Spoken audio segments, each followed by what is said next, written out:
So what's going on, everybody? Coming at you once again with Don't Be April's Fool with Your Finances. Don't be April's Fool with your finances. Almost to the end of the month. Got one more day after the day. Don't be April's Fool with your finances. Now, that don't mean I'm not going to come at you guys with some more information in the months that follow.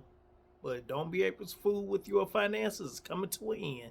But it's going to be on replay. You can always go back and watch it. Get some information. All right, you guys. So what we're going to talk about today, right? And I thought about it. Okay, well, don't be April's Fool with your finances. Let's talk about W-2s and business owners. Now, y'all done heard about be the bank, right? Y'all probably seen that out there. Be the bank. Be the bank. What about be the business? Be the business. Be the business owner, right? 1099, LLC, however you do it. Be the business. So we're going to talk about W-2s and business owners. And one is better than the other. And you can do both at the same time, honestly, if you like, right? So I'm not telling anybody to quit a W-2 job and become a business owner overnight. Give it some time. Maybe you find a passion that maybe you can leave your W-2 job and build a business that's going to sustain and take care of your bills and things like that in your household. But until that point, keep that W-2 and maybe integrate some business owner into that. Okay? So what? W-2, right? So an employer pays you at a W-2. Your money is capped. Your earning potential is capped. It's no real growth at a W-2, right? You don't really get any major raises or anything like that. When I used to worked at Menards for some years, and they would give us like a 15-cent raise or 10-cent raise or something like that. It's not really gonna make much of a difference in your life. Like a $5, $10, $15 an hour raise, that can make a difference. But with W-2s, your employer pays you, and you pretty much cap. With being a business owner, you earn your income, right? You not capped with what you can earn, because you can put in hours, see clients. If you're a barber, if you do nails, if you do taxes, people that just did taxes racked up helping people with their taxes right now, right? If you're a freelance AI consultant, I've been watching videos on TikTok and Instagram. AI is the wave of the future. You can become a freelance AI consultant and make a killing, right? You can do something as far as being a business owner. W-2, deductions are limited. Let me just say this.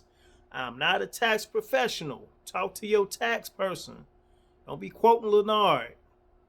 I'm not a tax professional. I just know what I know. But talk to your tax professional, okay? But W-2 limited deductions. Okay, what am I talking about deductions? Stuff you can write off, tax write-offs. But with a business owner, you can write off business expenses, or you can deduct business expenses. Your home office if you work from home, mileage if you do Uber or Lyft or one of those other services. Write off the mileage on your vehicle.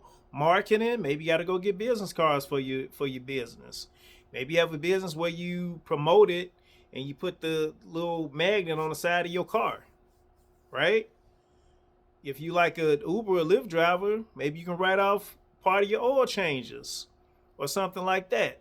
If you do nails, right, or hair, maybe you have to write off part of your supplies as far as doing nails and doing hair.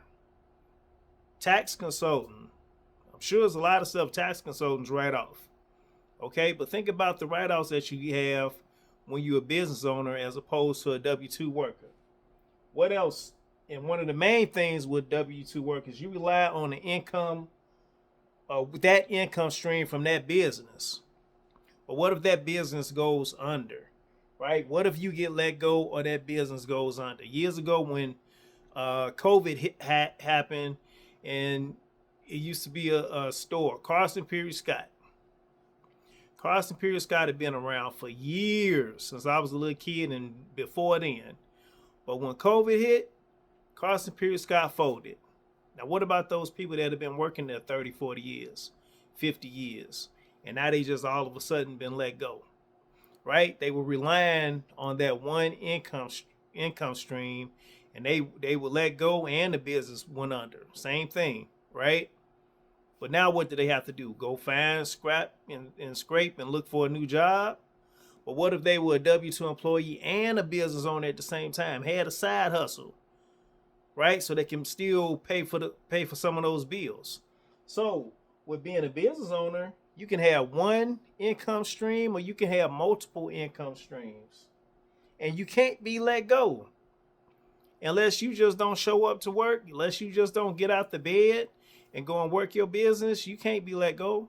You can fire yourself if you want to shut the business down, but can't nobody tell you can't work that business, right? These are just a couple of things W-2s and business owners, 1099 employees have. And remember, W-2 and 1099 aren't mutually exclusive. You can be a W-2 employee and have your own business to the side just in case something happens at your job where you are let go or the business goes under. At least you have something to fall back on.